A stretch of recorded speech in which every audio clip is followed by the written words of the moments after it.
হচ্ছে মাখন কারি তৈরি করার জন্য যে বিভিন্ন লেয়ার তৈরি করবো, এটা মাঝখানে ওয়াইটা দেওয়া হচ্ছে। তারপর হচ্ছে আমাদের ভিজা ময়দা,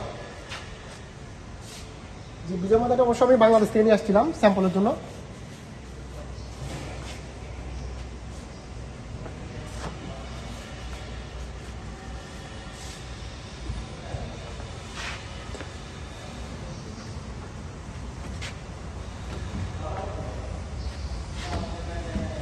আমরা লেয়ার তৈরি করতেছি।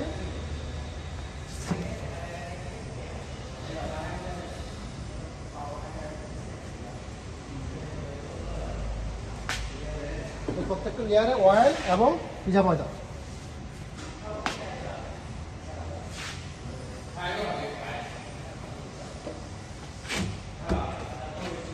আবার শীত করবো।